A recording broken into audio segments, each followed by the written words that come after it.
Hi, my name is Judy and I'm the City Stitcher and welcome to my Flosstube channel. Today is Sunday, June the 19th and it is a standard day here where I am, where it's been sunny in the morning and clouds over every afternoon. So I am filming this after lunch, so the clouds are setting in. Hopefully it won't turn into pouring rain or loud thunder.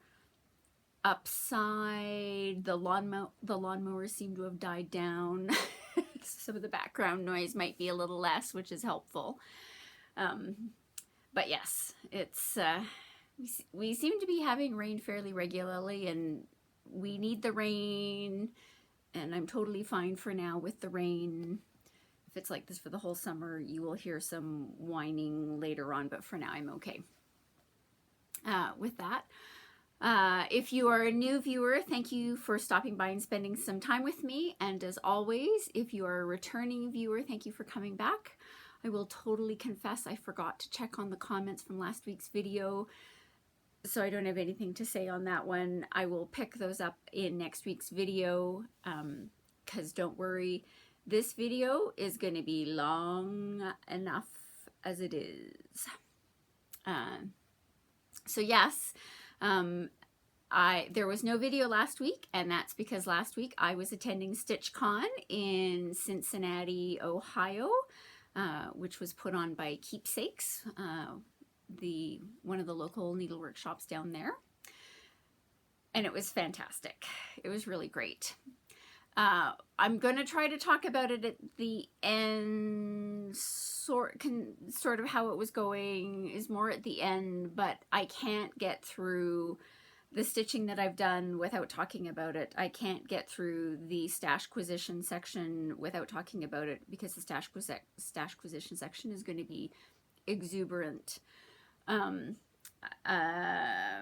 can't, yeah, it's gonna pop up here regularly, so yeah, we'll just see how it goes. Stay tuned. So I will start off with what I stitched in the last 2 weeks, and in some cases what I didn't stitch in the last 2 weeks. The pile of stuff is out of control, so just be forewarned. I'm already having to shuffle things, and if you hear crashes, it's stuff falling over. All right. Let's talk about Sampler Stitches by the Drawn Thread, which is a stitch along that I'm doing with a Stitchin' Mommy. This is a series of 9 charts. I'm tending to work on this on Sundays, but I will totally confess I was supposed to be working on M last Sunday before I left,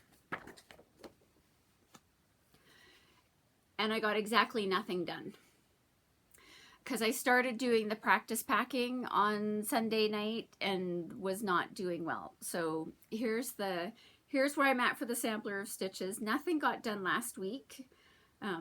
Theoretically, I should be working on it tonight, but it is Father's Day here in Canada.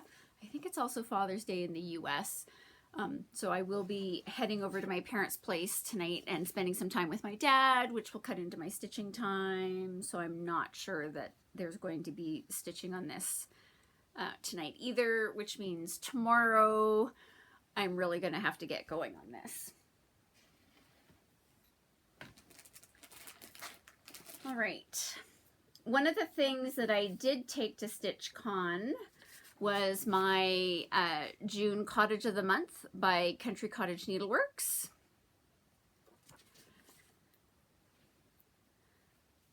I took it because it was small, it had limited colors, and I only got a very, very, very, very, very little bit done on it. So I think since you saw it last, I've certainly got the tree in. I don't remember if I think this was in here last week, so this is new. So as you can tell, very, very little done on this. And I just found that at StitchCon it was a little finicky for me. When people say take things to StitchCon with big blocks of things that you don't have to think about, they're not kidding. because you get interrupted and discussions happen and 12 other things go on. So I did get some, and I kind of went, and I'm done with that. I'm actually just looking at this going, and I missed a leaf, so that needs to get done as well. Anyway, so it did get done a little bit. This is also going to be on the to-do list for this week, because I really do need to get this finished up in a hurry. I usually like to have them finished by about the 10th, but that didn't happen with all the traveling that was going on. But c'est la vie. Yeah, I'm having a look around going, where do I put that anyway? It's going to be problematic. All right, so there's that. I also had a StitchCon start. I specifically took something, I took a couple of things that I was going to say you've got options to start. So I did start something at StitchCon. I also finished it at StitchCon, other than the charms, because I didn't take those with me. So I took the mini block music to do while I was there. Why? Look at it. Look at how simple it is. Straight lines, 5 letters. So as I said in the previous video, my whole plan is that I was going to scan in the charts into Markup RxP so that I didn't have to take the paper copies or working copies with me, which is exactly what I did. So this was in Markup RxP, so I can tell you, according to Markup RxP, there are 661 stitches in this.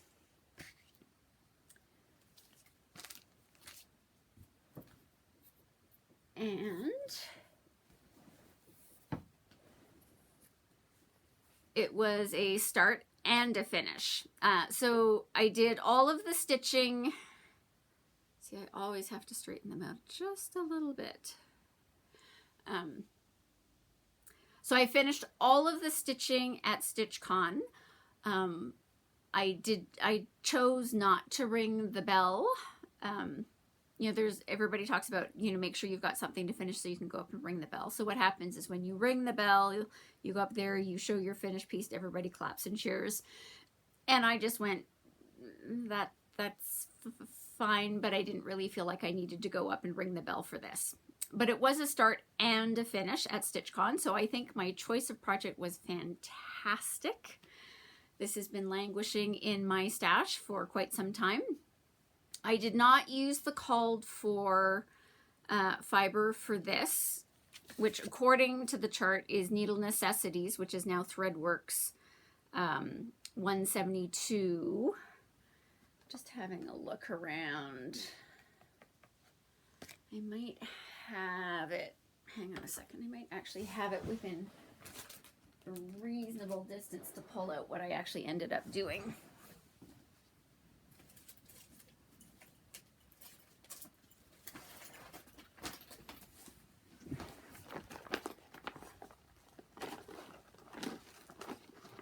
Because when I went to StitchCon, I took both the called for and what I thought I was going to replace it with. You know, because there's no point making decisions in advance. So this is the called for Threadworks. I chose to use Dinky Dye's Haunted House 266. Which is this. And I chose to do the other one just because it was a little more gray, and the colors in my music room are silver, black, and magenta. So I chose to go with the Haunted House. I'm happy with how it came out. I did this on 28 count white opalescent Lugana. And I had to look at the chart because I specifically, when choosing between the 32 count and the 28 count, I went with what the called for was to make sure that the charms that were included were fit into the spots. I really do think if I had gone down to a 32, particularly this one, would not have fit. So there is my StitchCon start and finish. So that was great. I really don't have any place to put this stuff. The other thing that I took and worked on a little bit while I was there and finished up at home. So this has been in my whip bag for years and years and years and years. This is from Just Nan, called Once in a Blue Moon. This is a, well, at least when I got it, it was a teaching piece. So my LNS was offering it as a class, which is where I got it. Given my work schedule, I never attended the class, but I had all the stuff.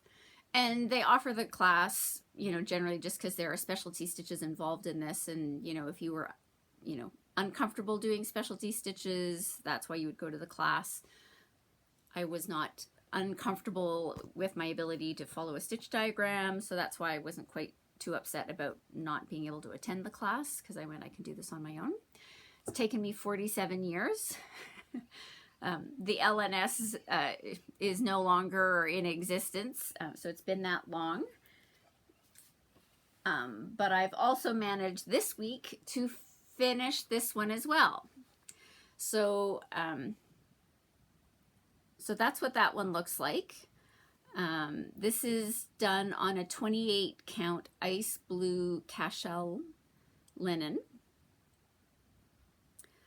I will say the over one stitching was annoying. So these flowers here are over one, the moon is over one, there's some over one bits periodically. I mostly followed the colors. There is some Caron Impressions that is used here in the rabbit. It was also called for in the moon, but the moon is 1/1 stitching, and a Caron Impressions is just way too thick to fit in there. So I just took one look at it, went, well, we're not doing that. They had another lighter blue as part of the kit that I used instead, and it's just fine. So yeah, so I got this done. So what I stitched at StitchCon is just this bottom band here without the button and the teardrops. And what I finished at home was I finished these flowers and this top band.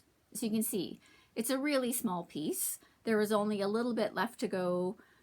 I had no reason why I didn't have it finished in a much more timely fashion, other than usually I was probably out stitching somewhere and looked at this thing in my bag and went, ugh, I don't want to do the over one, which is a lot up here, and just put it back in. But I will say, this is a piece that I am very, very, very glad that I took to StitchCon. Because what it allowed me to do is I ended up having a conversation with someone, and their line was, I am terrified of specialty stitches. So I can't choose charts that have specialty stitches because I can't do them. They terrify me. They're so scary. I can't do them. And I went, no. You should never be terrified of a specialty stitch, ever, ever, ever, ever. If you can do a cross stitch, you can do a specialty stitch. So, you know, we had a little bit of a conversation about that. This was on the Friday of StitchCon. And then, of course, because I was running around on the Friday, doing a variety of things, which we'll talk about in a bit. Anyway, wasn't paying that much attention. But when I got back to my hotel room on Friday, I was looking at my stuff going, well, it's ridiculous. You brought a project with you that has specialty stitches in it. So on Saturday, I went back to StitchCon, found the same lady and said, come with me, come look at my project, let's talk about specialty stitches. And so she came over to my table and we talked about it, and I showed her the diagrams, and we had this really fantastic conversation. And what she said to me at the end of it is, I think because I'd never seen a stitch diagram for a specialty stitch, that's why I was so terrified.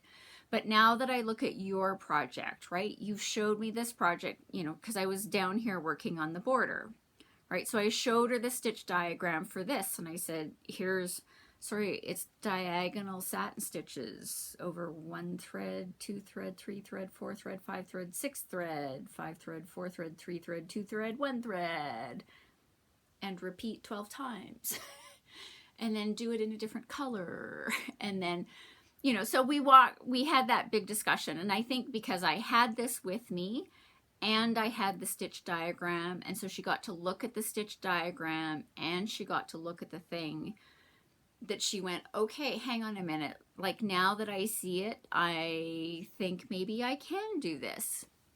So I said to her, like, don't start something really big. I throw out my favorite ones going, pick a nice Jeanette Douglas. She's got fantastic stitch diagrams. And start there. If you can, start there, do one with specialty stitches, just get comfortable, and you'll never be scared of them again. So I am thrilled that I took this with me, because it allowed me to have a fantastic conversation with another stitcher that hopefully she will go home and she'll be able to pick up a chart that has some specialty stitches and try it out and see that it shouldn't be scary. And it certainly is not worthy of the word terrified. Anyway, so we had a fantastic discussion about this. I'd finished this one. So the only things is I had the last little bit. I had one color left in these over one flowers and this top border. And I was done. So that got finished this week as well. So that's finish number. So the music, technically I got finished on Sunday while I was at StitchCon. This got finished after I got home. This actually got finished last night. So that's 2 finishes this week. But the other thing I did this week took a lot of time. It took all of my other stitching time this week because it was unexpected and it became time sensitive. So from StitchCon, off of the freebie table, I picked up this. And I will say, I looked at it and passed on it and went, had looked at it and thought of it and kind of laughed and, carried on my way. And the next day I went back to the freebie table and it was still there. And I went, all right, maybe I really should do this. So I picked it up. I came back to my table and they were like, oh, you picked something up off of the freebie table. What did you get? And I went, oh, I picked up this. And they went, okay, so let's hear it. And I went, hear what? And they were like, clearly there's a story, so let's hear it. So my dad loves the Tasmanian Devil. Loves the Tasmanian Devil. And it's not like you come up with, it's not like I stumble across Tasmanian Devil charts of any regularity. So I picked it up. So it was a full kit. It came with the DMC and it came with 14 count Ada, which I clearly did not use. But I came home and I went, I'm going to see if I can't give this to my dad for Father's Day. So starting on Tuesday, I stitched the Dickens and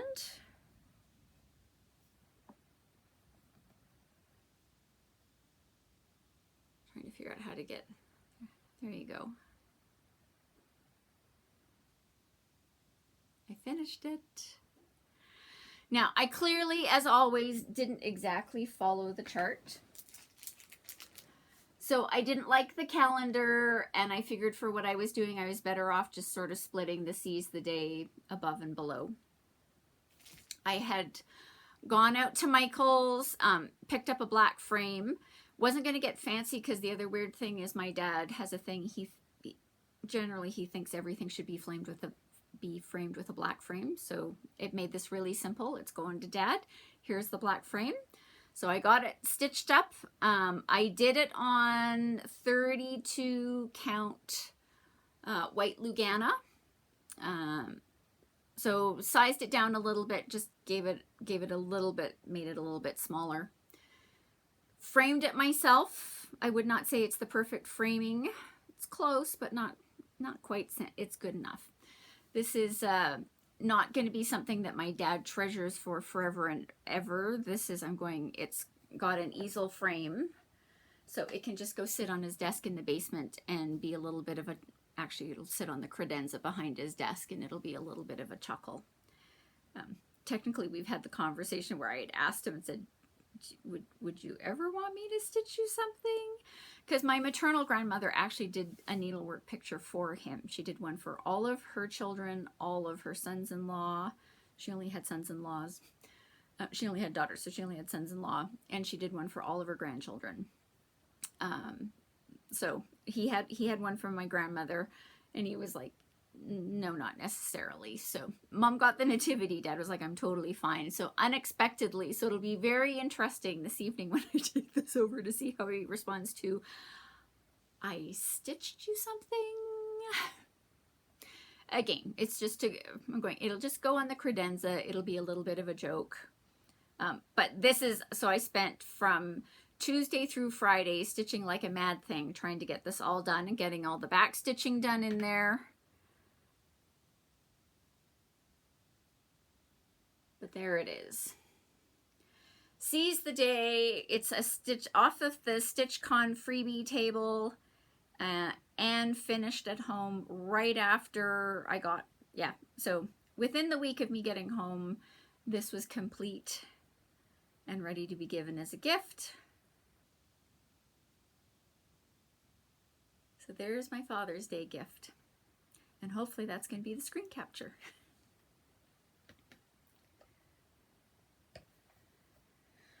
All right.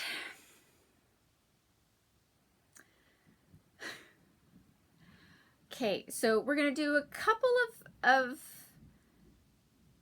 yeah, let's do a little bit of Stashquisition-y things. So hard for you to tell just because of where the camera is, but I am wearing, I did get a StitchCon 2022 t-shirt. So this is my StitchCon shirt, which I am wearing.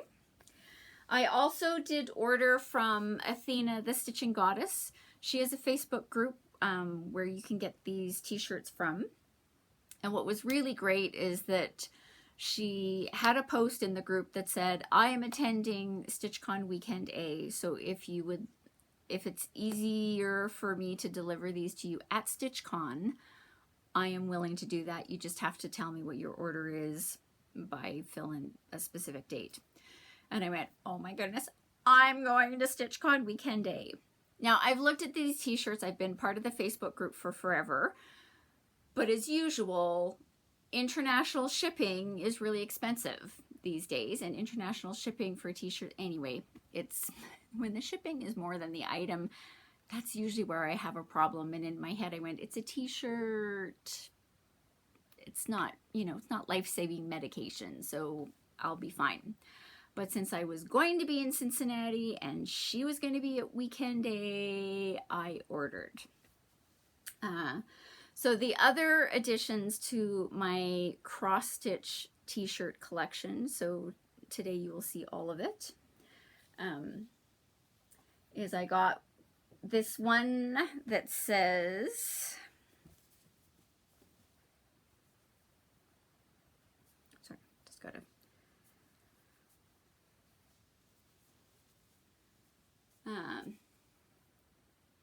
in my kingdom of stitches that cross, I am queen of the needle and boss of the floss, with a glittery crown, which you can see in the camera, which is great.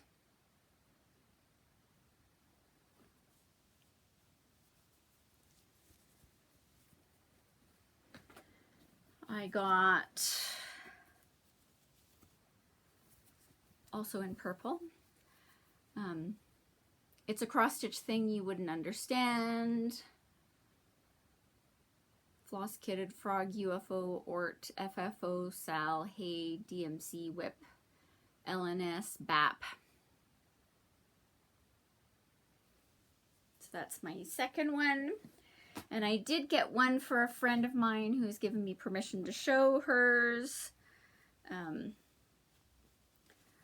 Hers is,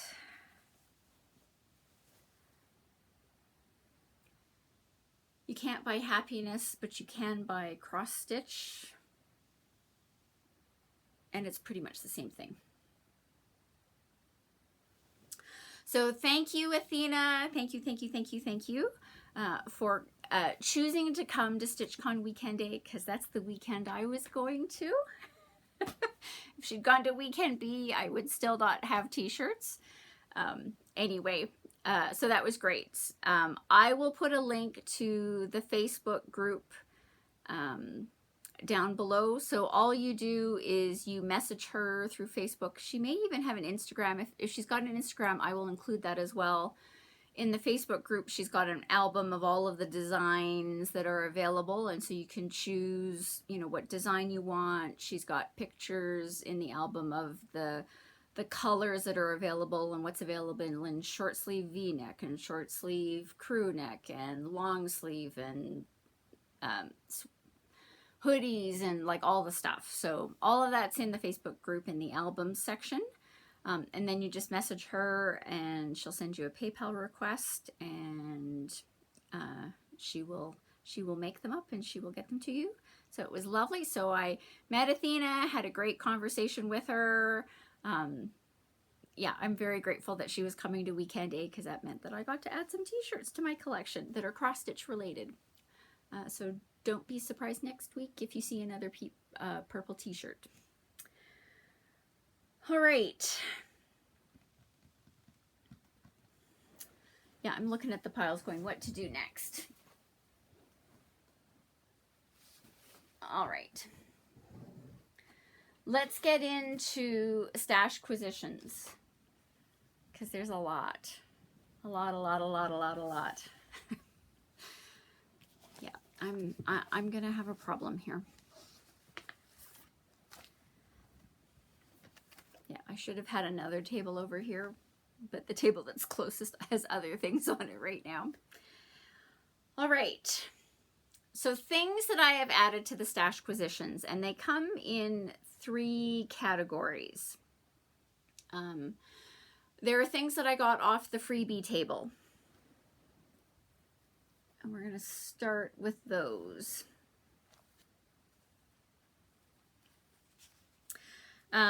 So this is an older chart. I didn't have it. It's called Tea Garden from Lavender and Lace.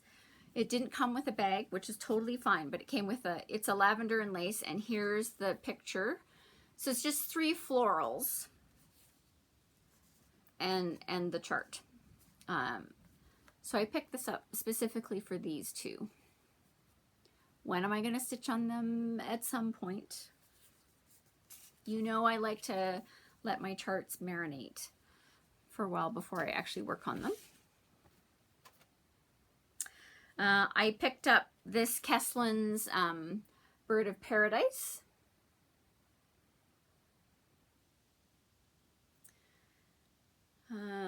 So this is done with 2 colors of Valdani thread, so I haven't even bothered figuring it out.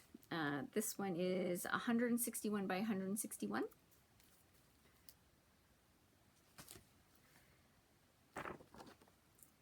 Hoops for the holidays. It's because I like this one and this one and this one. And there's also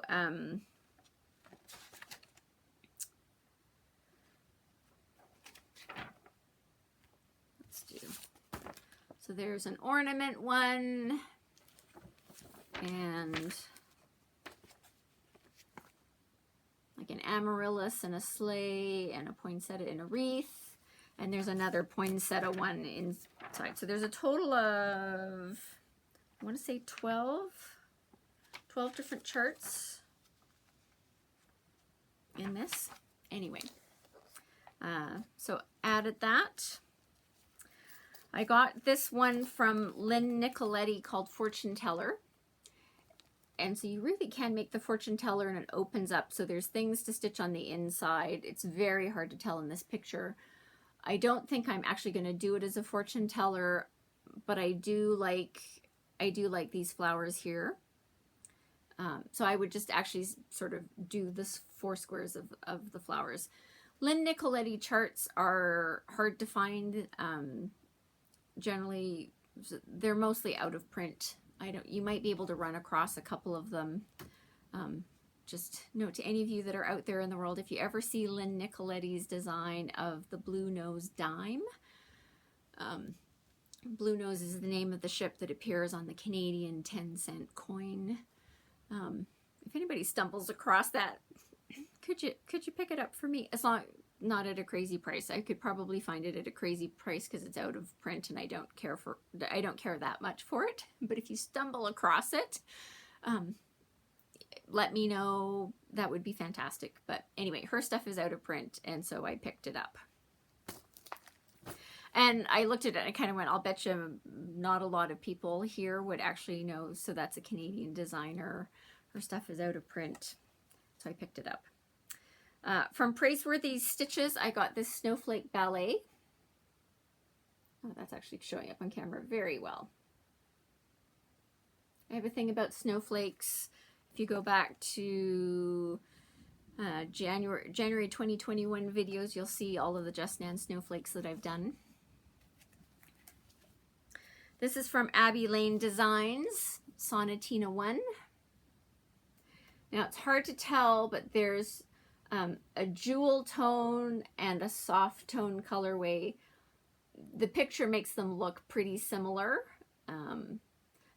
But as with everything, do you have to do it in these colors? Of course not. You could do it all monochromatic. You could change it to whatever colors you wanted. So we'll figure that out when I get there. And picked up this Indigo Rose, Lilacs, and Amethyst. Again, Indigo Rose charts are generally out of print, hard to get. So I kind of, I saw this and went, what is that? Now, I think I would take out some of the yellow in here and then it would be lovely. So, you know, that's generally how I work things, right? Yeah. Yeah, I'm just looking at the DMC colors going, 932, 931, 3042, 550. It's going to be lovely, lovely, lovely. So I got that. So those were off of the freebie table. They also had shopping at the Annex. So in the Annex, they had trunk shows galore, galore, galore, galore, galore, galore. And the good thing about trunk shows is that you get to see all of these models stitched up. And we all know that as much as designers may try to get the best cover photo for their designs, the models are always better. Always, always better. So I had a little bit of a problem at the Annex. So here's what I picked up at the Annex. I'm looking at the first ones and going, yeah. I kind of laughed at this. So I picked up from JBW Designs these petite cottages. Now, these came out at Nashville in March this year, and I had watched Judy Whitman's Flosstube where she'd shown them, and we all know I have a problem with houses. And so I'd watched the Flosstube, she showed these, and I went, and I didn't order them. Because I was like, you can probably even go back where I was like going, oh, thank heavens I looked at them and went, I thought they were okay, but, you know, wasn't over the moon. Well, I was looking, so there was a tree, miniature Christmas tree up where JBW Designs charts were, and so she could put all her ornaments on the tree, and I looked at this one and I went, what is that? And so, yeah, she had these on the tree, and they looked lovely. So I had a problem right there and then. And so even though I had, you know, not gotten this when it first came out because I thought I was fine, as soon as I saw the models, I had a problem. So I got this, and while I was there, they did have all of the house backings for these. So they were there. I got enough to do all 3 of these. I'm only showing one because it's the same one. So that came home. Of course, right beside it on the tree were some other house things. So this is from JBW Designs as well, French Christmas tags. And I really got it for this one and this one. And I got the wood things for it as well. So yeah, they were on the tree. They were on the tree. They were lovely. The wood backings for them were there. It all came home. Then there was this chintz alphabet. And it's funny because a friend of mine who saw some of this kind of was like going, I thought you didn't really like alphabets. And I'm like, I don't like alphabets extraordinaire. And I'd looked at this and I'd talked myself out of it several times. But of course, the model was there and it really is lovely. So here's a bigger picture of what the whole design looks like. It's lovely. Lovely, lovely, lovely, lovely, lovely. And so it came home. The last of the JBW designs is this Christmas Ornaments 2. So I'd seen this at my LNS and had, you know, restrained myself. And ever since then, there's 3 booklets. There's Christmas Ornaments 1, Christmas Ornaments 2, and Christmas Ornaments 3. And 2 was the one that I really liked. And my LNS never, like they always had 1 and 3, but never 2. So I wasn't sure if it was out of print. And I always went, it's not like I didn't have anything else to stitch. So they had this little basket and I looked at it and said, yep, I'm totally familiar with those. And I went, wonder if they have Christmas Ornaments 2 in there. They did. So yeah, this is the one out of the 3 sets. This is the set that I like the best. And they had it. So it came home. And I've been watching Rachel Q Stitches because she was working on, I want to say she was working on Christmas Ornaments 3 for her Mania, what she was working on in Mania. Again, she had an interesting concept. So there's a total of 20 designs in here. You know, they're all little. They are, you know, 30 by 32, 37 by 34, 35 by 50. You know, so they're all little. So it should be able to stitch up relatively quickly. But again, this is the one that I really liked. And since it was there, it came home. We all know, right? If it's not there, I'm really good at practicing restraint, right? It's like I'd have to get them to order it in. And it's like I'm usually good about saying it's not like I don't have anything to stitch at home. I don't need them to order it in for me. And so that's why, like, this has been out for years. Like number 3 got published. I'm actually just having a quick look to see if I can't.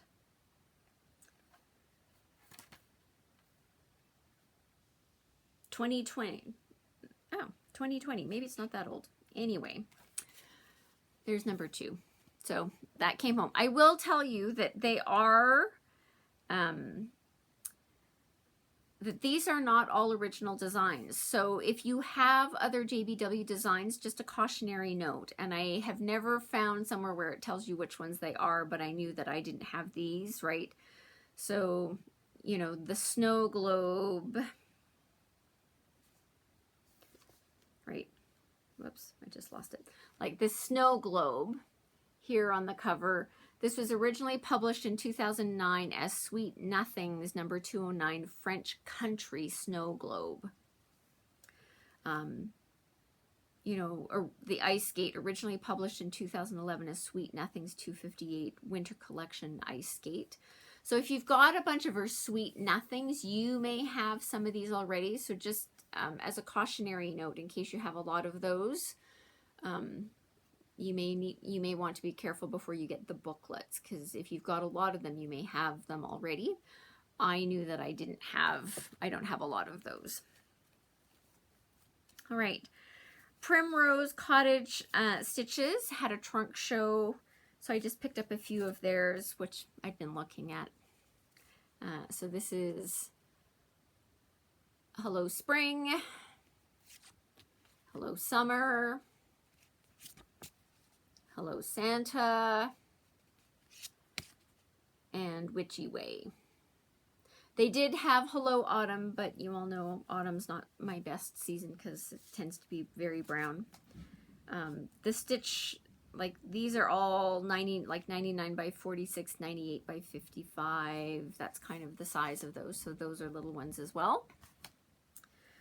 From Needle Bling Designs, I got Stitching Makes Me Happy.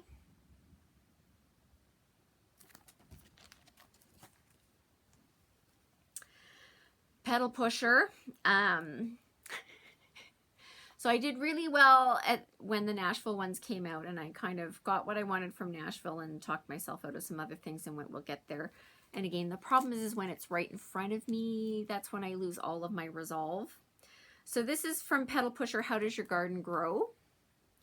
So this is a series of 11 small charts that you can put together however you want. And so the examples they had there had them in different groupings.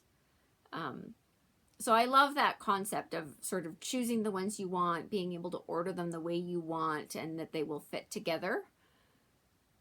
But again, so I talked myself out of this at Nashville Needlework, and then as I was standing in the Annex looking at the samples and went, all right, you're coming home.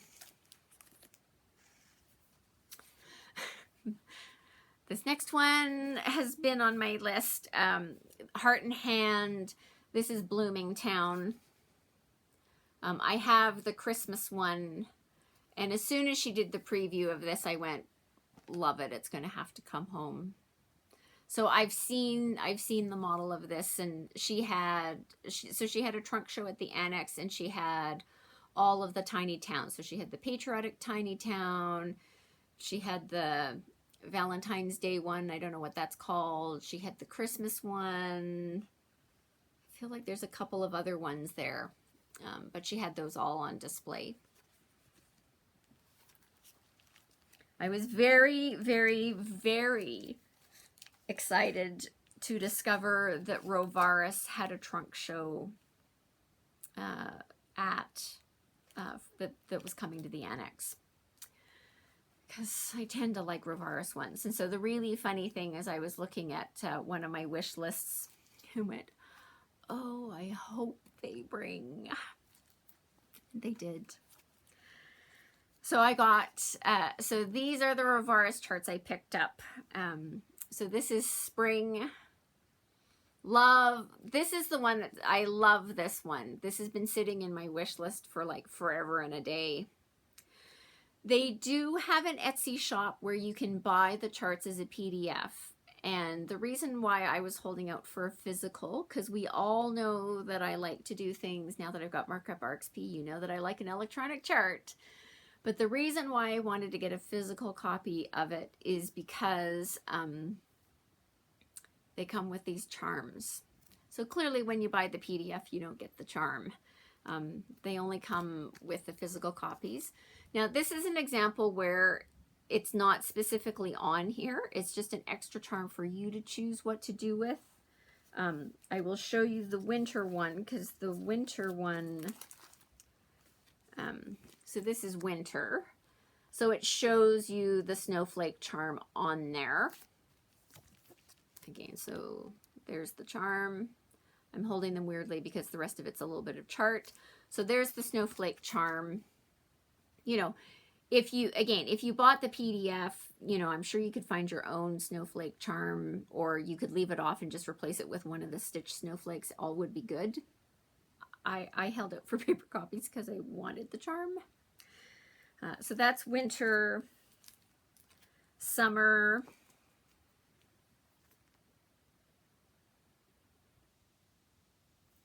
and the charm that came with this one is a sailboat. Yes, it's upside down, but you're smart people.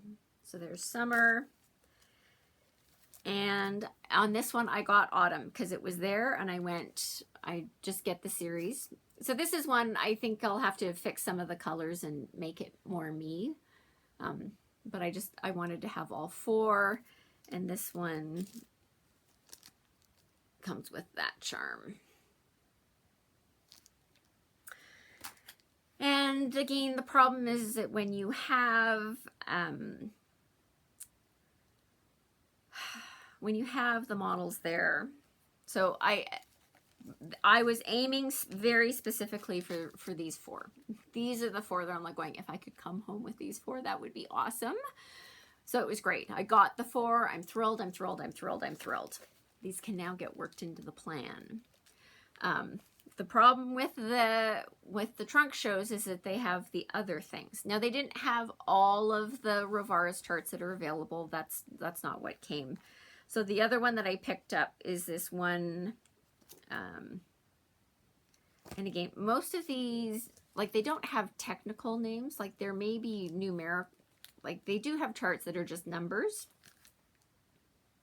Yes, these ones I think are autumn. What is this one called? Welcome Bloom. Welcome Bloom Blue.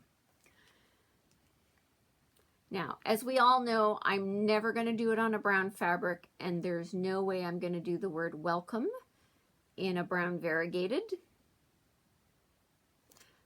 But the rest of it is lovely, so all I have to do is fix the fabric and fix the variegated for welcome and make it a complementary color, and it's lovely. So that came home as well, and this is the charm that came with that one. All right. The other ones that I picked up from the Annex, and again, so the problem is when you see the stitched model. So from Sue Hillis, I got this, a study in blue, because she had it there, and it is lovely. Lovely, lovely, lovely, lovely, lovely. So you get the chart for this box top, the banding to go around the side of it. What do they call this? The pin cushion. What else have we got? Oh, there's a round ornament. There's a fob and a pinned cushion design.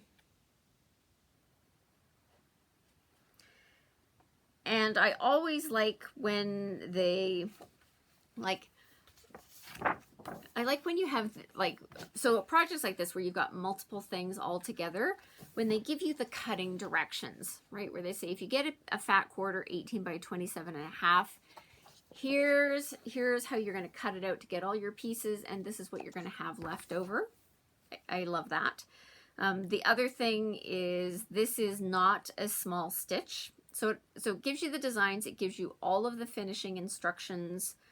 I was reading it, and it says that you need to get 3 10-yard skeins of Gentle Arts, or 6 of the 5-yard skeins in order to be able to do this. So it's, you know, it's not small if you're going to do it all. So I'll have to figure out. Now, I probably will do it in blue. Just because it's called a study in blue, as with everything else, it doesn't mean that you have to do it in blue. You could do it in green, pink, purple, orange, variegated of your choice, whatever, whatever, whatever. I'm probably going to do it in blue because blue is my favorite color. And in case it's hard to read on camera, the box top says, gather the threads of your life and stitch them into joy. Yeah, so the model was there and I loved it. So it came home. The other Sue Hillis one that I bought is, so I'd seen this before. This is a chart that is only available from Keepsakes. It's called Your Favorite Needlework Shop because it's effectively a stitched version of Keepsakes. So this is a picture of Keepsakes, the shop, and so this is what it is. They also, Sue Hillis has also released these. I think originally when it came out, it's like you got one of these a month like if you went into Keepsakes and you spent X amount, you got each of these as like a free design. She has now released these. This is one chart. This is a chart number 2, and this is chart number 3. So you could put the Keepsakes house at the top and then have all of these. And I didn't necessarily want to stitch all of this. I really just wanted that. And even though the house is yellow, wait for it, I am going to stitch it as yellow because that is the color of the Keepsakes house. This is the, so Keepsakes has a cat. The cat is black. The cat's name is 310. Ha ha ha ha, because that's the DMC color for black. I had a friend who was texting me and she's like, I need a picture of 310 at Keepsakes. But of course, with StitchCon being on and all of these people tromping through Keepsakes, 310 was not allowed out during StitchCon. Probably for the benefit of the cat. For me, it was a benefit for me as well because I am deathly allergic to cats, so I was totally fine that 310 was being constrained while StitchCon was on. So the last thing that I picked up at the Annex was this Renaissance band sampler by Works by ABC. And again, so I'd seen this and I was like, yeah, it was interesting, and you know, I thought it was, I liked it, but it didn't make it into the coming home pile until I saw the model. It is stunning. I love, love, love this, and wait for it, I wouldn't even change the colors. So this is stitched with DMC 4240, one of their variegateds, and DMC 340. So it's all done with DMC. It is lovely, lovely, lovely. So again, the problem was that I saw the model, and so the chart came home. So that was my shopping at the Annex. But I also went to Keepsakes because, as my table mate said, are you ever going to do stitching? I said, sorry, we came to StitchCon to stitch. I thought we came to StitchCon to shop. So I did go to Keepsakes, the store. Anytime I'm traveling, if there's a brick and mortar shop, I do try to get to the shop.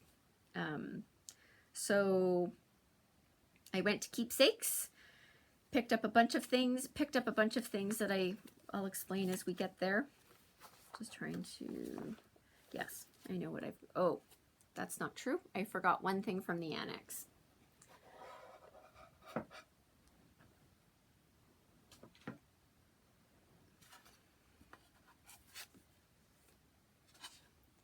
I picked up a ruler box. And I think I got, if not the last one, maybe the second to last one. So there were 2 versions of this. There was a darker stain and this lighter stain. Now I probably would have preferred the darker one as opposed to the light one, but at the end of the day, the answer was I got one. Because certainly later on, they got to the point where they were taking orders for these ruler boxes so that they could ship, you know, yes, they'd have to wait for them to be made and then ship them out to their customers. But I managed to snag one. And, you know, I was like going, again, shipping internationally for this was going to be a disaster. So I'm thrilled that I got one because it fit in my carry-on luggage that I was taking with me. And Sue Hillis had a StitchCon chart exclusive, which is this. So it just says StitchCon, friends new and old sharing a common thread, the Stitchy Bus, Keepsakes, 310, you know, all the stitching things. And I think there are a bunch of people that are going to start this as a SAL because they were really smart. It's like, so put this in as the box top here, and then put some, you know, strawberries and thread and things like down there, decorate it that way. Because of course the benefit of the ruler box is that it will support itself as far as I'm concerned. You can just perch it up. Now, whether or not I'm really going to stitch this is in time with everybody else who's, they are planning on starting the stitch along for this on July the 1st. because that would allow people from both weekend A and weekend B to get home, get their stuff organized, and get ready to start stitching on it. It's tempting me. I don't know. I haven't decided yet. The stitch count on this is 105 by 94. So, you know, not too bad. Anyway, so that's, originally I hadn't put this together myself, but I kind of went, just get the box now, because it'll be brutal to try to get the box later. And even if you don't know what you're going to do with this, you'll solve it later. Better to get it than sort of go, man, I had that one opportunity to get a ruler box and I didn't take it. But now that I know exactly what I'm going to do with it, it's awesome. All right, that was the last of the Annex. Let me just juggle all of that. Okay, and then I went to Keepsakes. So this is what I got at Keepsakes. And again, they have a ton of models. Okay, so I picked up this, another Hinzite mini block shoes. Actually, that looks back. There we go. That's correct. I don't tend to like buying Hinzite charts sight unseen, because the stitching part is the easy part. The debate for me is what charms are included. And the shoe charms that are in this one, I enjoyed. Because I have seen some Hinzite ones where I was not thrilled with the charm selection that came with the chart. And, you know, so it didn't come home. So on Hinzites, I tend to be a little finicky because I want to see the charms. So I would probably never have bought shoes sight unseen anywhere, because I would have wanted to see the charms, but I saw the charms and so it came home. All right, this is from the Cricut collection called Seasonings. And again, so here's the problem. I got it specifically for this. They had a shop model of this and I loved it. Loved it, loved it, loved it. I didn't even, like, again, because I kind of had the moment where I was trying to figure out where the chart was. I didn't even really realize, like, it also comes with this pumpkin and it comes with the Santa Claus. My answer is I didn't care. I wanted it for this. I loved this. Loved, loved, loved, loved, loved this. And, you know, they had the model, they had the chart, it came home. So I also picked up, this is from the Blue Ribbon Designs. This was a 3-part Mystery Sampler Club series from 2013. So 3 charts. I got all 3 charts. I'm only going to show you the 3rd part because it's the one that has the whole design. And again, the problem was that they had a stitched model. And I went, I love that. Now, it was even better that they had all 3 charts. So this is, so Blue Jeans and Daisies. It's done on 30 count Blue Jeans linen by Weeks Dye Works. So I probably won't be doing it on the Weeks Dye Works linen, but I will come up with a blue fabric to work it on. And again, this is fine. But it is like the real stitched up thing is lovely, lovely, lovely. And on each of these designs, they've shown how to take parts of the chart, right? So this is, you know, this is this part, right? So make it up as an ornament or a scissor fob, or, you know, here's the house from here. Stitch it, you know, stitch it up as a box top. They've got suggestions on all three of the charts, what to do with some of the elements on there. And again, you know, with many of these things, you don't have to stitch the whole thing if you don't want to. When I saw this in the stairwell, lovely, lovely, lovely, like it. Now, if they, you know, it would have been better for me if they had the stitch model in the stairwell and they didn't have the charts right there, because then I probably would have been able to resist. But the charts were right there.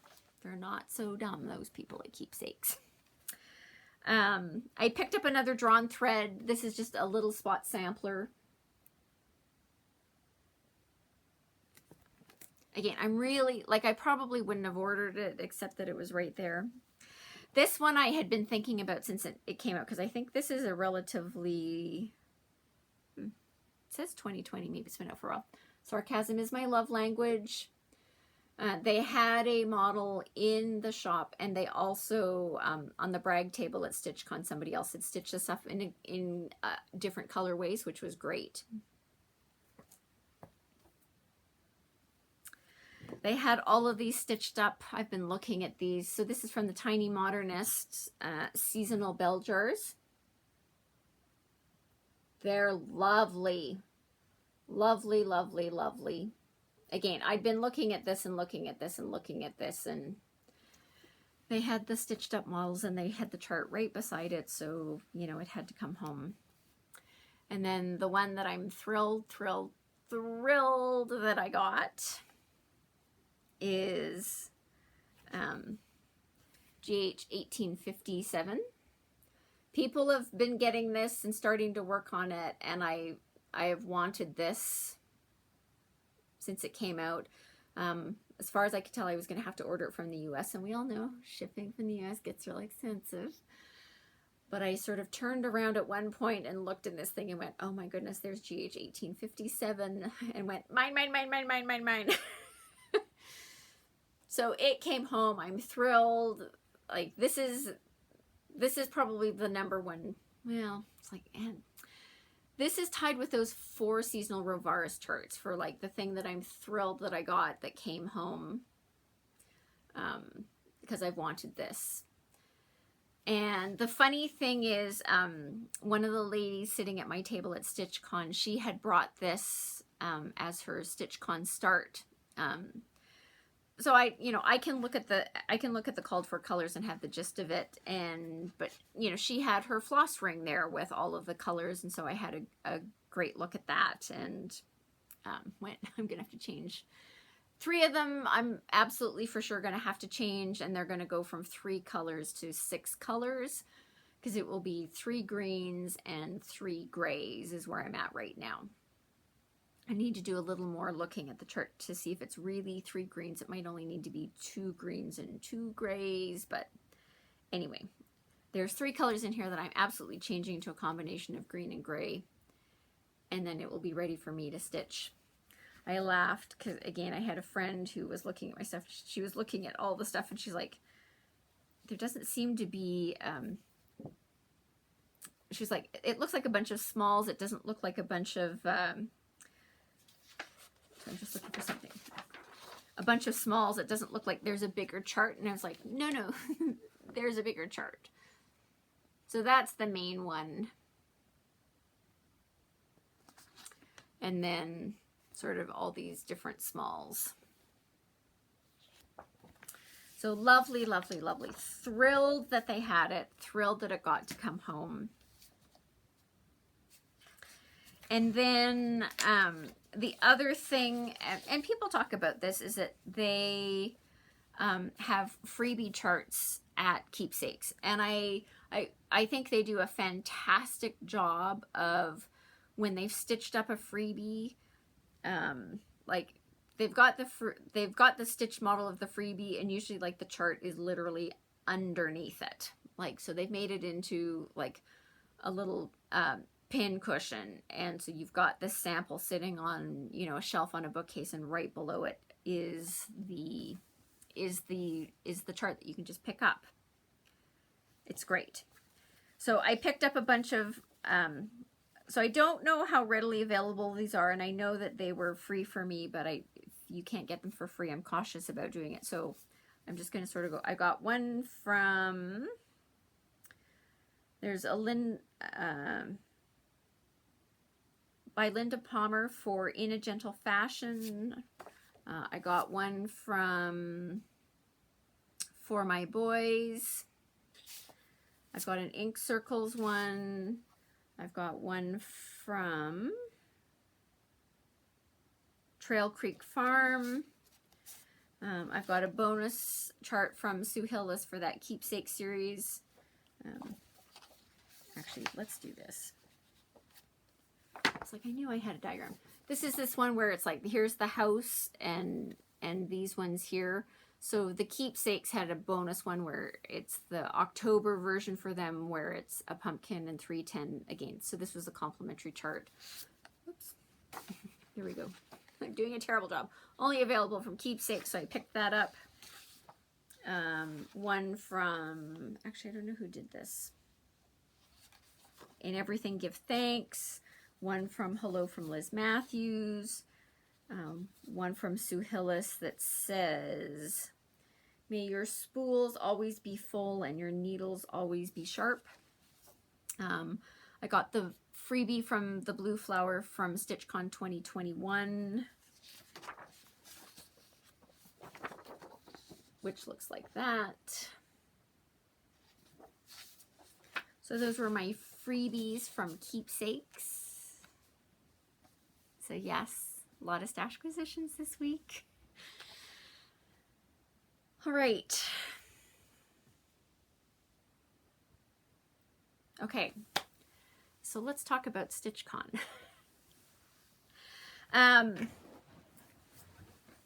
So I have known for several months that I was going, and I have, I know lots of Flosstubers were doing sort of like, hey, I'm going to StitchCon and there's all this stuff. I personally just chose to not say that I was necessarily going to StitchCon. There have been a variety of health issues going on in my family, and I just didn't want to say I'm going to StitchCon and then have to say for whatever reason I can't go to StitchCon. So I knew that I was going for several months, and I was very excited about it. It was great.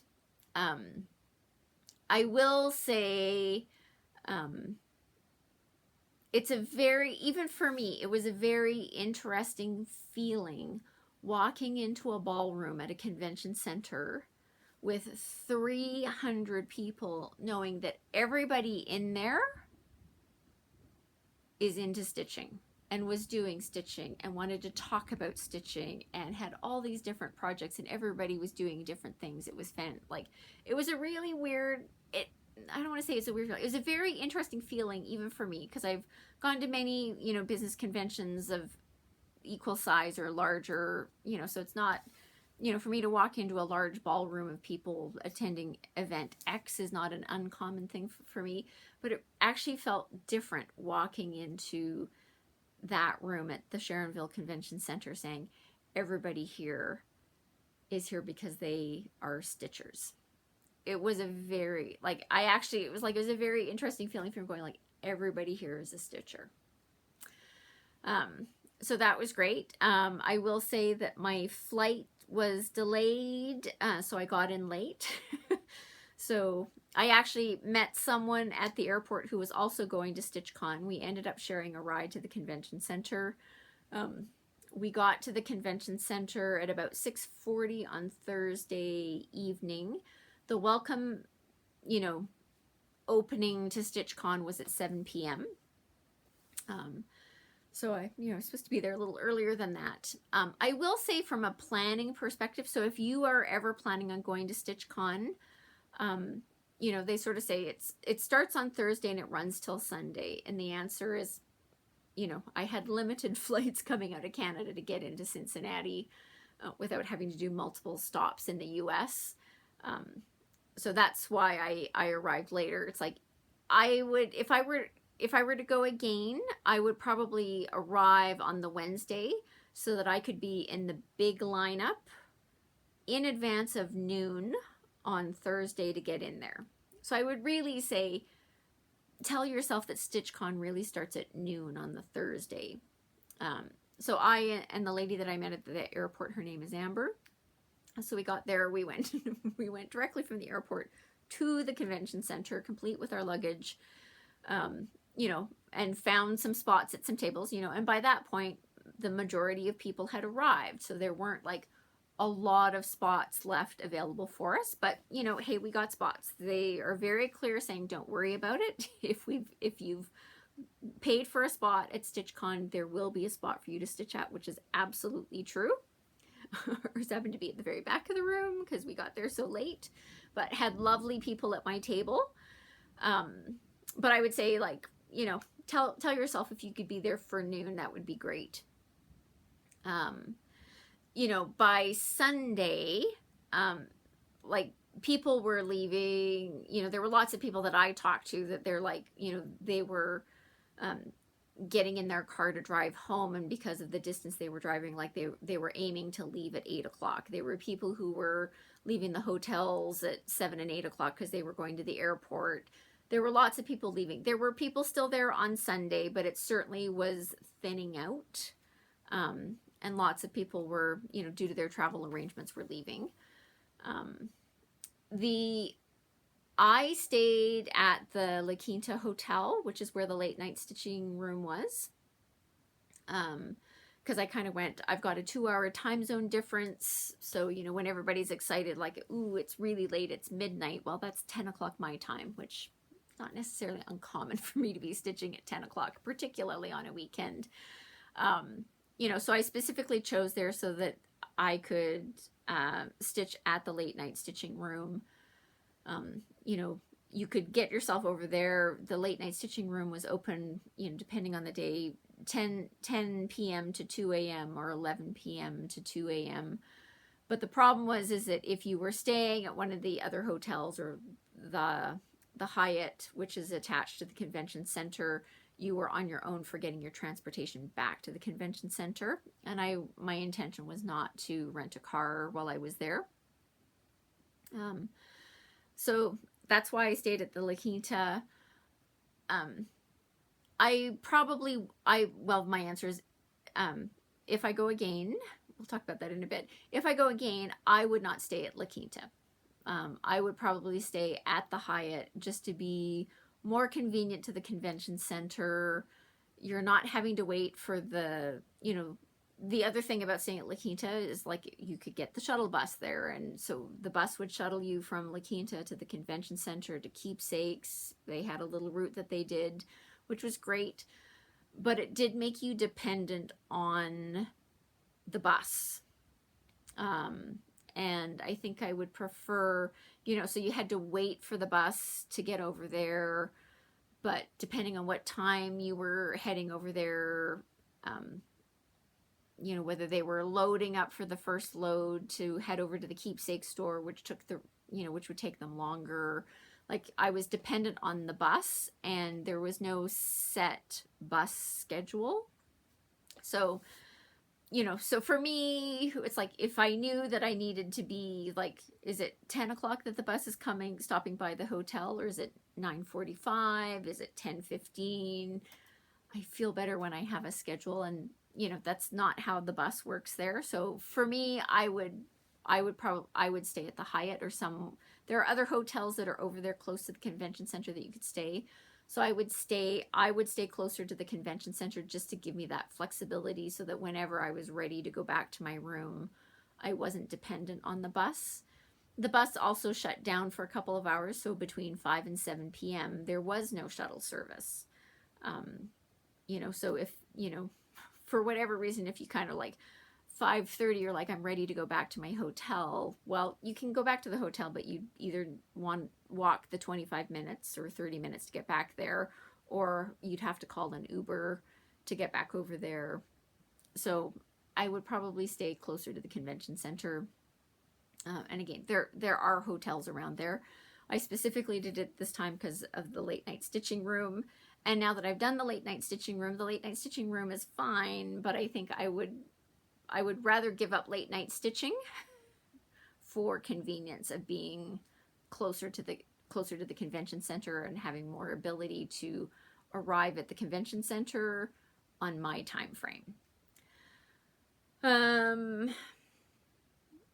So that's my thoughts on that. I say, if I go back, and it's not that I wouldn't want to go back, but it is an international trip for me, right? So for the people who are getting the cheap flights in the States, which don't get me wrong, it is cheaper, and even there, depending on when you're booking your flight, it could be cheaper, it could be expensive, but it is cheaper to fly within the US to get to StitchCon than it is for me coming across an international border. So, you know, it is an expensive trip. You're going into the US, I've got the conversion rates, etc., etc. You know, all of that goes into it. So, you know, would I make it an annual trek? Probably not, because it does take a pretty big chunk out of the vacation budget to make that trip happen. Would I go back again? Sure, absolutely. I would not hesitate to go back again, but I would just have to see how it fit into the whole vacation budget. You know, I wanted to go this year. Like, my whole point why I chose to do it this year is because I very specifically said, like, I want to go to StitchCon. I want to see what it's about. I've now been, and it's great. So if you ever get the opportunity, I would say absolutely go. Is it necessarily going to be my #1 trip every year from now going forward because I've been? Probably not, because there are other places that I want to go as well. But, you know, check back next year, see what I decide to do, depending on, like I say, depending on where my vacation budget is and what I'm planning on doing. Maybe StitchCon will be in there again. But I have other stitching events that I'd like to go to as well. I'd like to go to Galleria. I'd like to, like, there are other things that I want to go to as well. So it doesn't necessarily mean that StitchCon is going to be an annual event for me, like it can be for others, right? When for StitchCon Weekend Day, there were 5 people that were there that were international. That's not true. 1 from Germany, 1 from Rovaris in Italy, or at least there was only 1 pin on the board for Rovaris from Italy. So I don't know whether it was 1 person or 2 people. There were 2 ladies there from Iceland, and then there was me. So I was the only Canadian attending. It was interesting. I actually thought that there would be maybe a few Canadians there. I was the only one. So I'm waiting to hear from StitchCon B whether or not there were any Canadians there. But I was the lone Canadian representative. So that was interesting. So yeah, I'm glad I went. I had a great time. So I met Jan Hicks from Jan Hicks Creates. I met Carolyn from Seazook Stitches. I met Laura from Brenda and the Serial Starter. She happened to be at the table just beside me. So chatted with her a few times. Jody from Trixie Tricycle was at that same table. Deb and Kefren from Snug Harbor Crafts. Like, so yes, you know, where they say it's for Flosstubers and Flosstube fans, this is the event for them. Yeah, so there were a lot of Flosstubers there. Talked to a number of them. I clearly will not remember all of them, and I will not. So there were a bunch of them, and I'm also terrible at names because there's ones like if you showed me, it's like, oh yeah, no, we had a really great conversation, and I've completely forgotten their name. So that will happen. So met lots of them, had great conversations about stitching stuff, and all sorts of things were going on. So the conversations were fantastic. When I got to StitchCon, so whoops. I know that the Proper Stitcher has this, because I saw her video pop up with her StitchCon recap. So you do get a StitchCon bag, which I'm thrilled about. Yay! There's my StitchCon bag. So you get a StitchCon bag. I got a StitchCon notebook and pen, which I've not written in yet. I did get some... There are some stickers.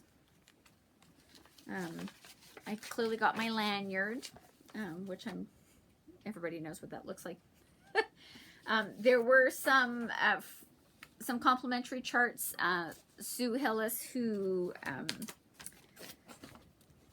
came up with this logo. So there's a chart for this with whether you wanted to do it horizontal or do it more square. So I've got that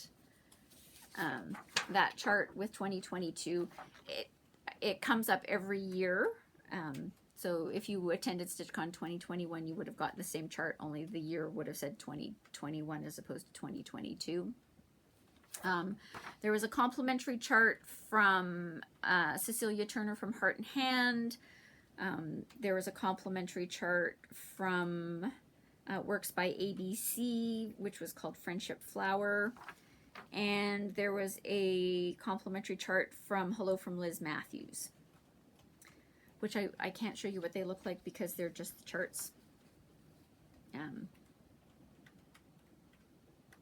Yeah. Anyway. Yeah. So I've got those. So those are lovely. So that's what I got when I arrived. As I said, I'm having a terrible time with the stacks. I did participate in the Smalls Exchange. So when you arrive, if you're participating, they have this big bag of chips on them, red, white, and blue. They have a number on them. So I got a white chip that had, it's like 83 or 86, something like that. So I kind of looked at it and said, I'm in group white, and apparently I'm going to be late, which is fine. That's not the point. So they had one Smalls Exchange on Friday in the afternoon, which I completely missed because I was at Keepsakes at that point in time. But I did make sure that I was there on Saturday morning. I think 11 o'clock was the Smalls Exchange for the people with the white chips. So when you get that chip, like I said, I got mine, it was 80 something, and I was like, okay, so you're going to be late. So don't think that that's not how they run it. So they randomly pick groups of 10, and I happened to be in the first batch. So it was everyone who had a chip between 80 and 89 were the first batch to go up to pick something off of the table. So they draw them randomly. So if you get a late number, that doesn't necessarily mean you're going to be late. I had a late number. I was in the first batch to go up and choose. So I very specifically went up and I was looking for a small bag. So I saved the bag and everything. So this is my bag that I got from the lovely Jen. So she decorated the bag, which was lovely, all stitching related. And what was in what I received was the stitched piece was, so in this black box, this is a Hello from Liz Matthews chart. If I can, so she put a card in the thing that says exactly what this is, so I can put it down below for you. So this is what my stitched piece was. It's lovely. So I got the stitched piece. I got a pair of blue snips. So the color is perfect because blue's my favorite color. I have to admit, I looked at this and went, ooh, I don't know how this is going to travel. I've got to get on planes, multiple planes to get home. Anyway, if they ended up taking them, they ended up taking them. That was going to be what it was. But the answer was, had no problems getting these through security. So I got that. And I got a Mill Hill kit that says, from their I Love Charmed Ornament series, the Love Stitching one.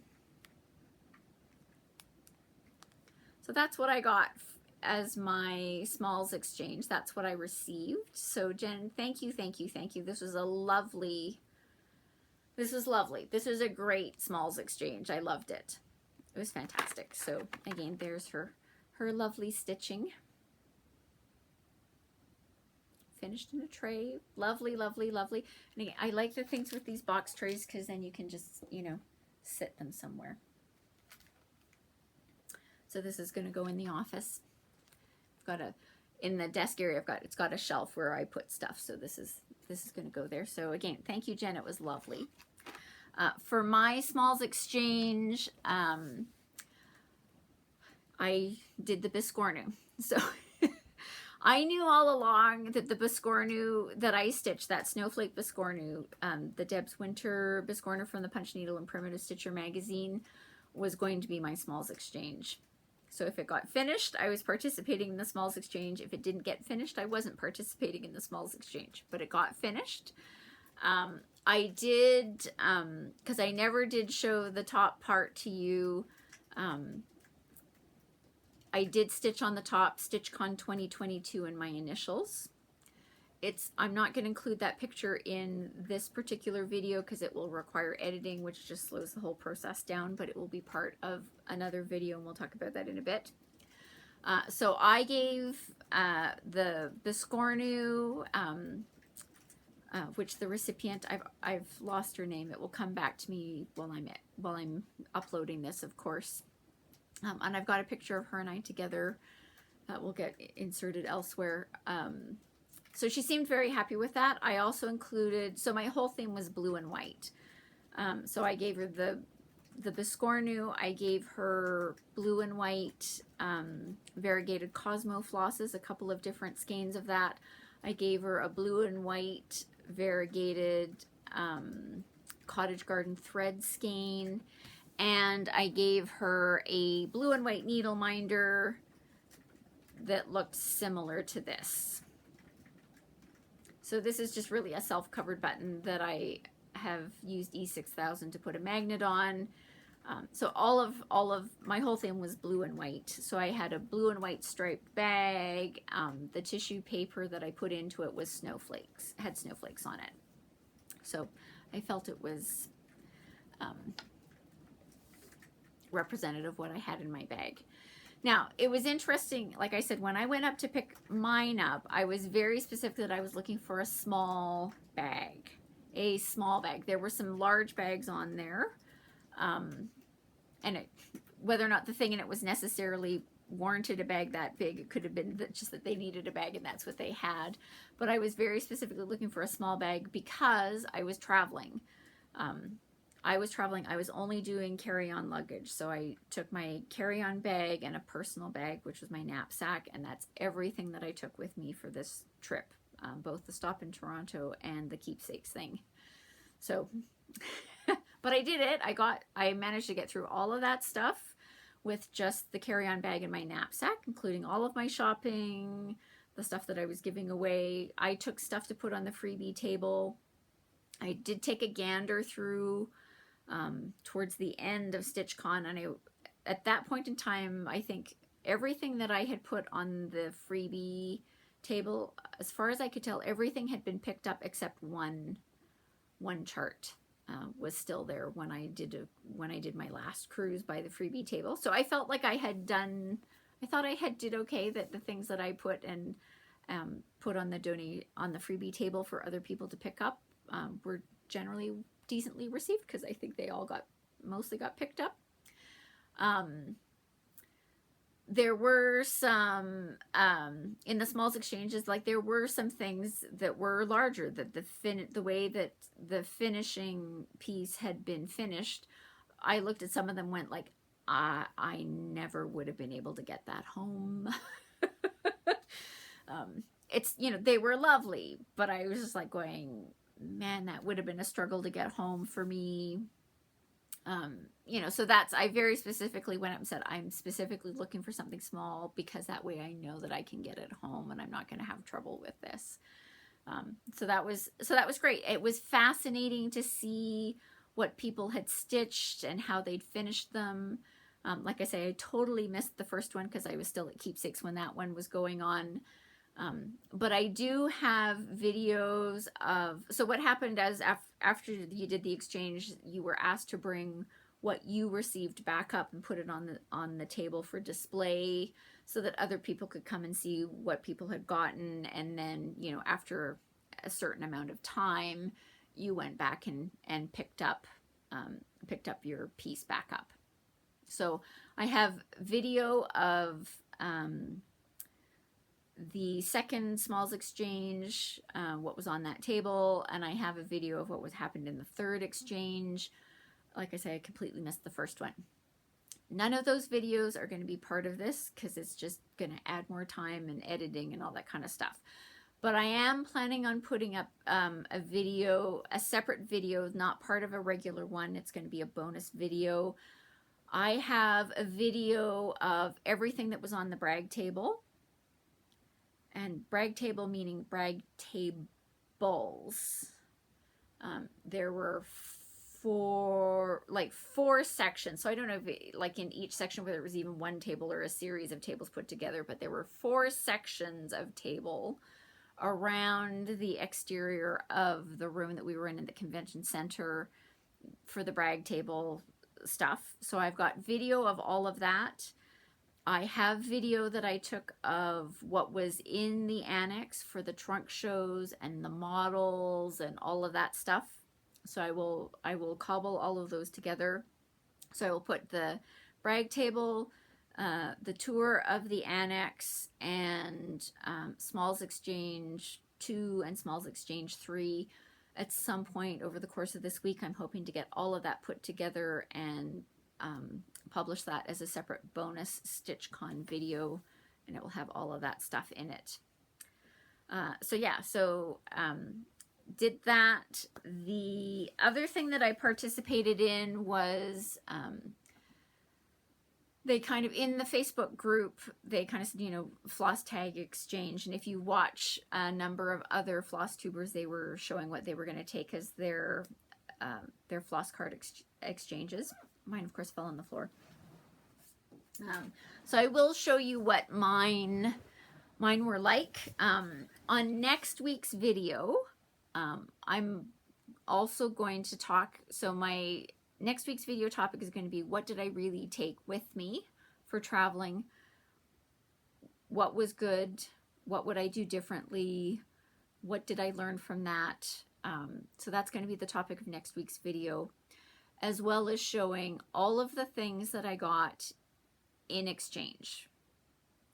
Now, people go like, why would you spend all the time? My answer is, people spend all that time making the stuff, and I'm planning on showing all of it, period. Everything that I got as an exchange, you're going to get to see next week as part of next week's video.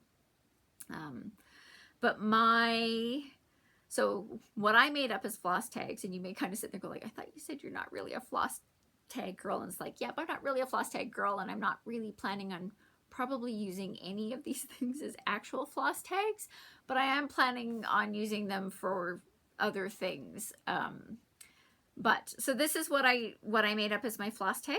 So this is the picture that I put on the front. So this is, I have stitched, this is the Egypt Garden Mandala by Chatelaine Designs, which I have stitched and is hanging up in my living room.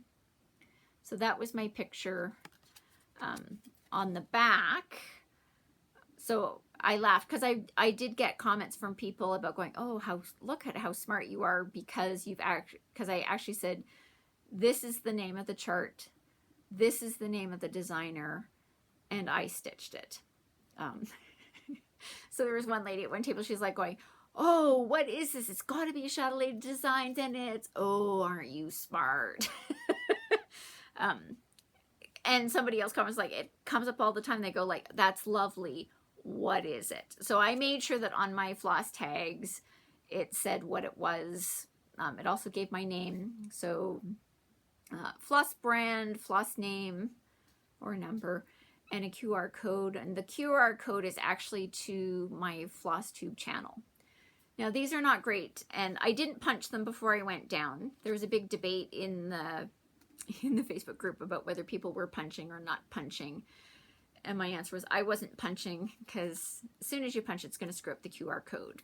They're like, well, maybe if you placed it differently. It's like, you have a shot to get the QR code, and then punch to your heart's content, do whatever you want, you know, whatever. But so that's what I was handing out. I took 1,250 cards. I was handing them out 5 at a time. So I didn't technically have enough for all 300, you know, because I allowed for that not everybody would want them. You know, I certainly had people who are like me and they're like, well, I don't really use floss tags, floss drops, but can I have one? Which I was, again, more than happy to do. Like I say, Amber at my table, she's like, I don't really use them, but can I take one? For sure. Absolutely take one. You know, there were people there that I approached and they're like, but I don't have anything to give you in exchange. And my answer was, that's not the point. Just consider this a gift. Here's 5 for you. You know, so I had 5 for a lot of people, not necessarily everybody. So yes, you know, and again, as I was handing them out, so I was late to the handing out party because I think a lot of the handing out happened on Thursday while I wasn't there. So I was running around on Friday, handing out my floss tags to people, and again, having conversations with people about a variety of topics. As I was running around the, you know, 50 tables in this ballroom.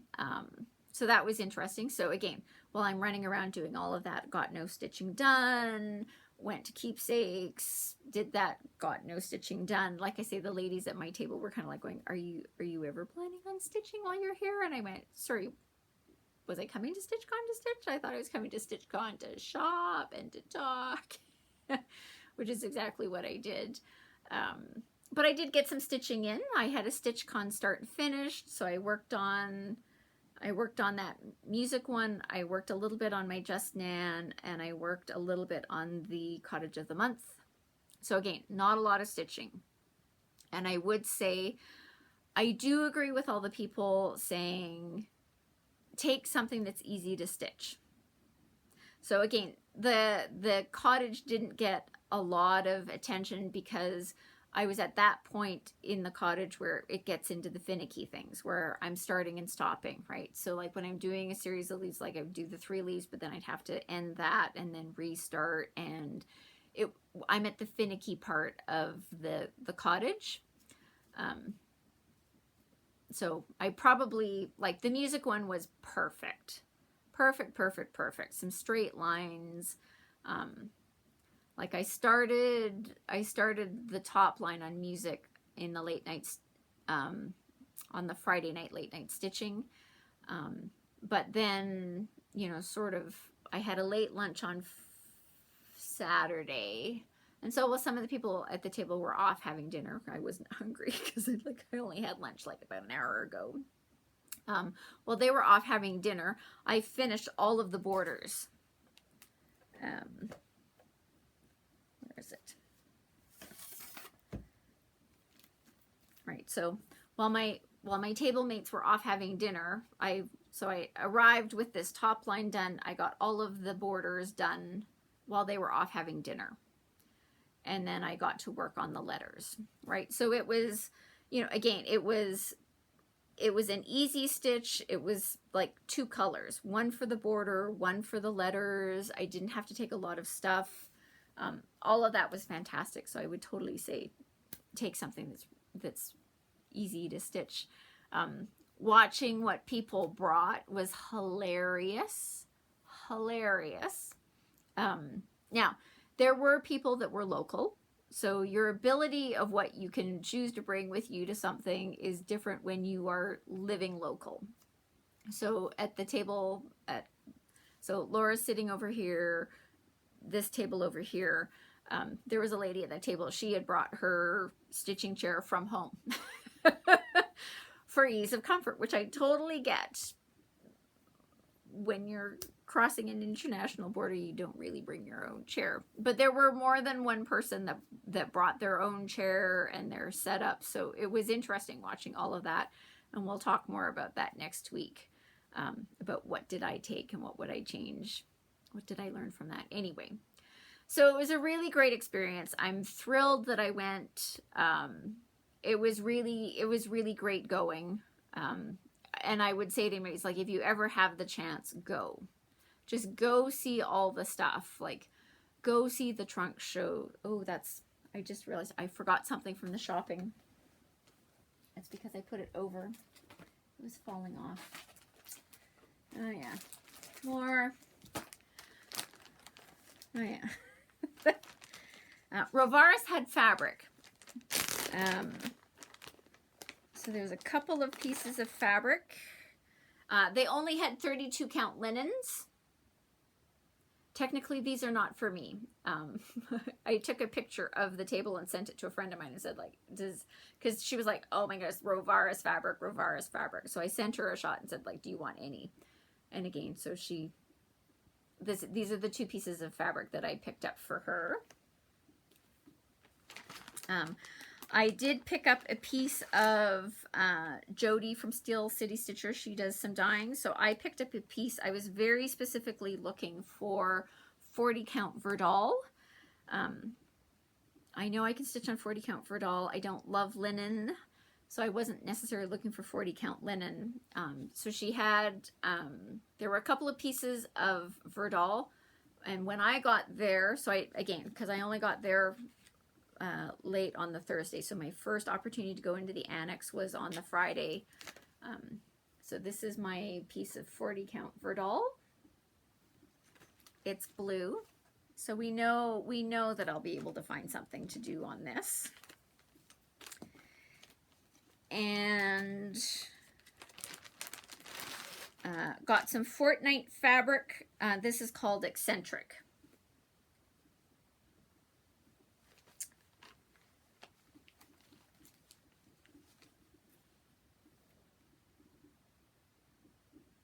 I just went, anything wintry, as far as I'm concerned, will work on this. So this is a 32 count Lugana. It was interesting from a fabric choice. So there was, on the fabric tables, there was Fortnite fabric, there were the Rovaris linens, there was the Steel City Stitcher stuff, there was Atomic Ranch fabrics, there was Grace Note fabrics. I'm having them up going like, in my head I'm going like, she came from Steel City Stitchers. Around that other corner there was somebody else. Anyway, so there was a lot of fabric there. There was a lot of fabric there. If you're going and you're ever going like between weekend day and weekend B, weekend day gets all the best stuff, that's not true. So they actually talked about this where they said when they get all the shipments in for the Annex, they very specifically divide it in half, period. They take it all and they go, half goes to A and half goes to B, so that both weekends actually have an equal chance of getting the stuff. So for example, those ruler boxes, when the shipment came in, they divided it in half, and half of it was available for A, half of it was available for B. Like I say, they were taking orders for people so that they could put in the order for more and have them shipped out to them after StitchCon was over.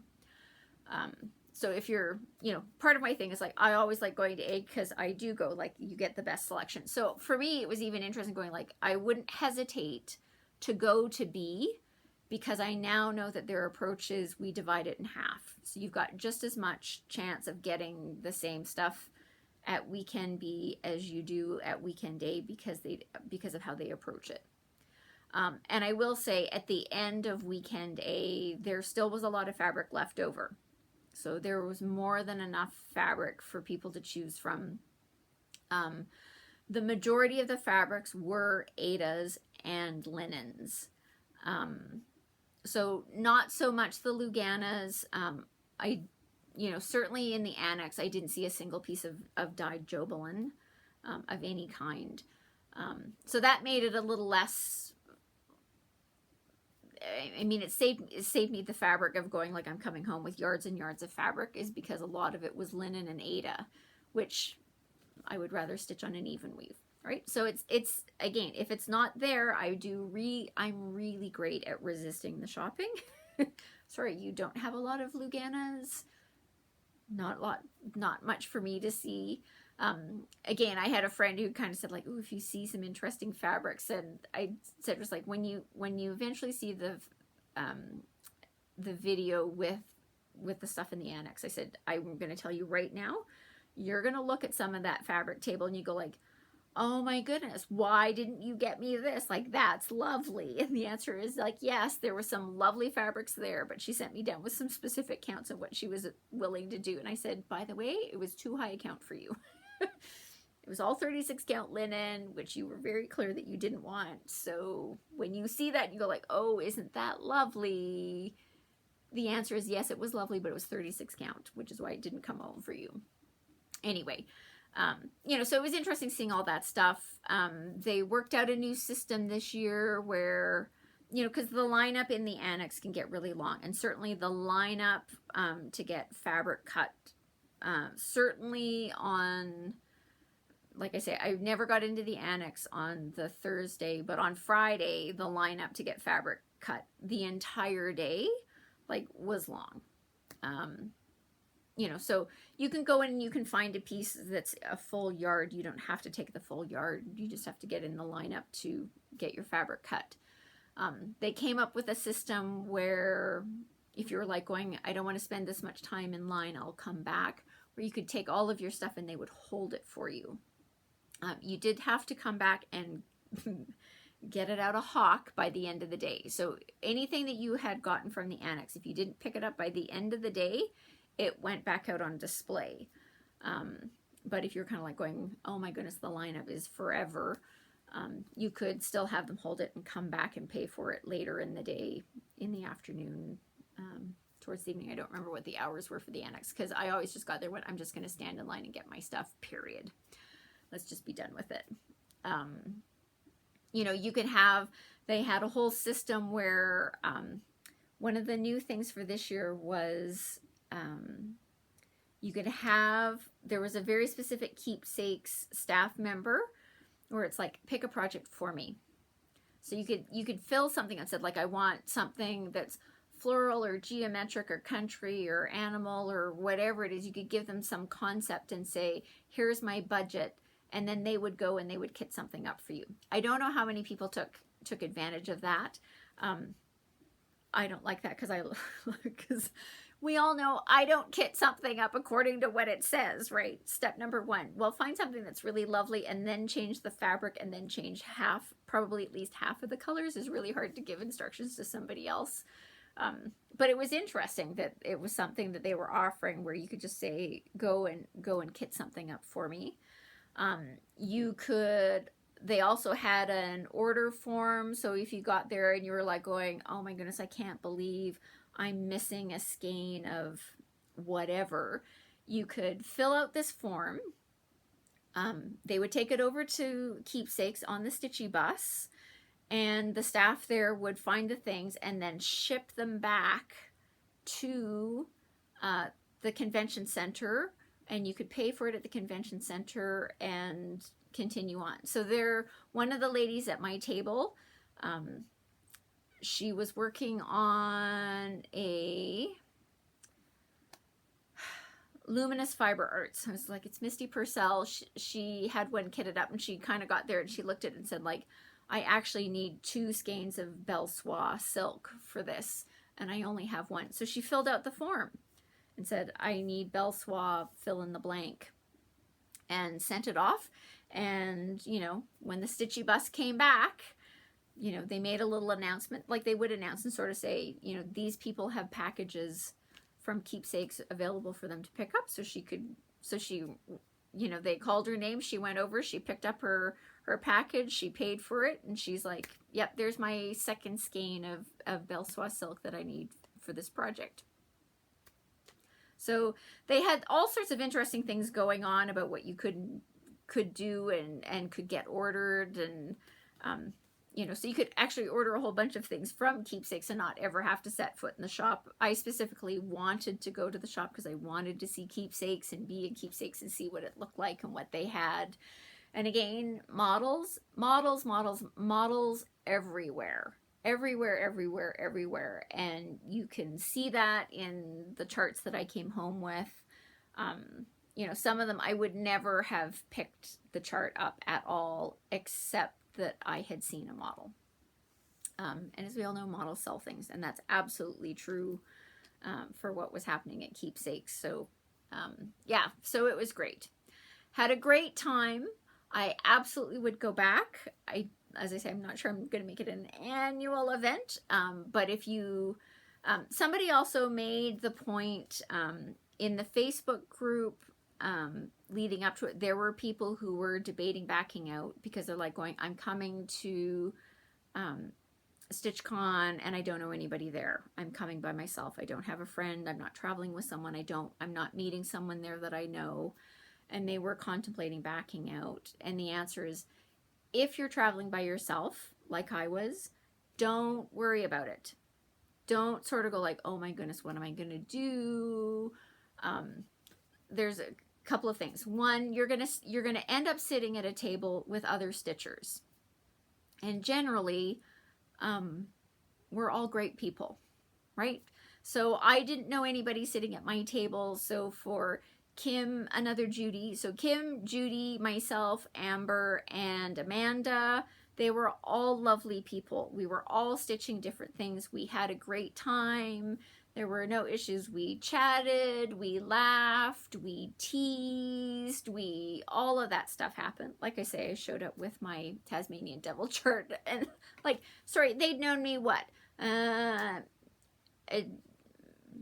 day and a half by that point in time. They were just like, all right, let's hear it. There's got to be a story there, right? So we had a great time. So don't let that stand in your way. You will make friends there. You will talk to people. People will be arriving at your table that you'll talk to. You'll talk to people while you're at the freebie table. You'll talk to people while you're looking at the brag table, and you'll get into these conversations, and you'll meet people that you've seen on Flosstube. And if you're like me, people you've talked to at the television while they're on there, which they didn't hear any of it. They totally ignored you, but they won't ignore you in real life. So don't let that hold you back. It's a room full of stitchers, which means it's a room full of people that you will enjoy talking to, seeing what they're stitching. It was fantastic. So never let that hold you back. Worst case scenario is that you get there and maybe you don't like the people at your table necessarily. Sorry, you can still stitch, right? My answer to my friend was like, if I get there and I end up at, people I don't like, I don't know how that would happen, but anyway, if there were people I didn't like, worst case scenario is I'm going to come back and I'm going to stitch in my hotel room. Not quite as fun, but it's, I'll still get to shop at the Annex and I'll get to do all these things and see the brag table and go to the, there were all sorts of fantastic things to do.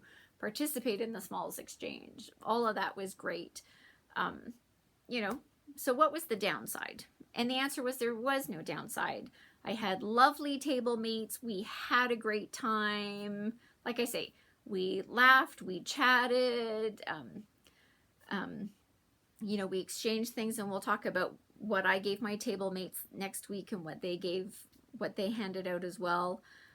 We had a great time.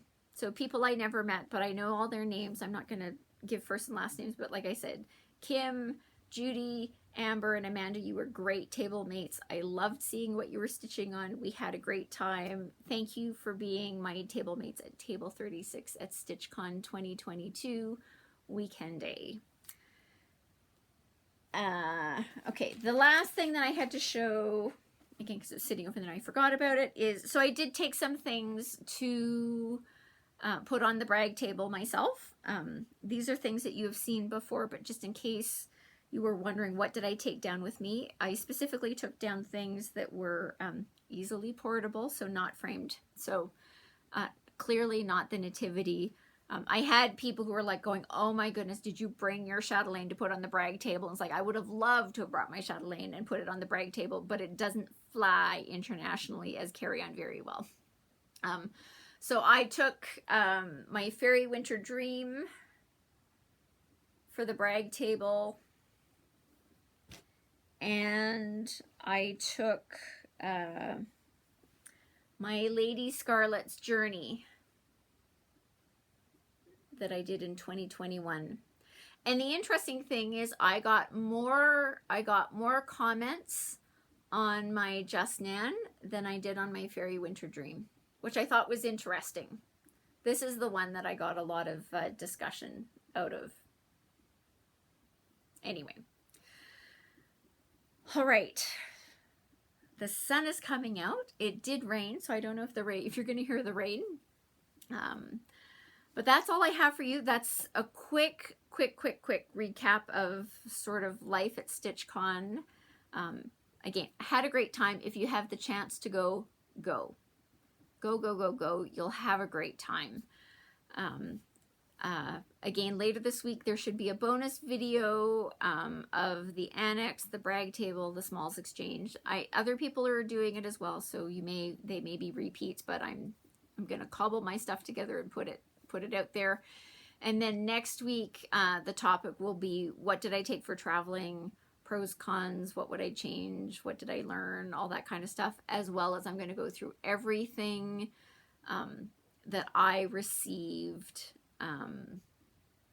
as part of the exchanges that were going on and what people brought to exchange. So that's going to be next week's topic, because that's going to take quite a bit of time as well. So yeah, we're coming up on 2 hours on this one. Which is why the pictures, and again, so as part of that video, and I'll also have the picture of the lady that I did the smalls exchange with, I will throw in some pictures like me with Jan Hicks and me with Laura. I didn't tend to do a lot of selfies because, you know, I was running around like a wing nut. Anyway, with that, I hope everybody has had a great stitching week. As always, thinking about the people of the Ukraine, thinking about, again, there are a number of things going on across the world that are troubling. So thinking about all of those various aspects.